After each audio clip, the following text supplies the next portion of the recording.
নমস্কার বন্ধুরা, তোমাদের সবাইকে স্বাগত জানাই জিকে পয়েন্ট 365 ইউটিউব চ্যানেলের আরও একটি নতুন ভিডিওতে। আজ তোমাদের সাথে আমরা কিছু গুরুত্বপূর্ণ জিকে কোয়েশ্চেন অ্যান্সার নিয়ে আলোচনা করব ডব্লিউবিপি কেপি কনস্টেবল এক্সামের জন্য। তোমরা প্রত্যেকে আজকের ক্লাসটিতে অংশগ্রহণ করো। 1 নম্বর প্রশ্ন, উত্তরপ্রদেশের প্রতিষ্ঠা হয় কবে? সঠিক উত্তর 24শে জানুয়ারি 1950 সালে। রসায়নবিদ্যার জনক কে? সঠিক উত্তর রবার্ট বয়েল। প্রার্থনা সমাজ কে প্রতিষ্ঠা করেন? সঠিক উত্তর আত্মারাম পাঞ্জুরঙ্গ। মায়ানমারের মুদ্রার নাম কি? সঠিক উত্তর কিয়াট।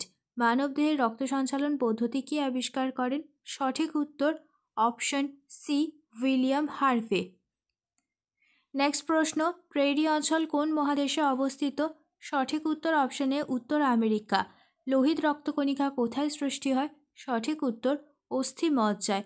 তোমাদের আজকের ভিডিওটি ভালো লাগলে অবশ্যই একটি লাইক করো, সাথে তোমার বন্ধুদের সাথে ভিডিওটি শেয়ার করো এবং আমাদের চ্যানেলটি সাবস্ক্রাইব করে দিও।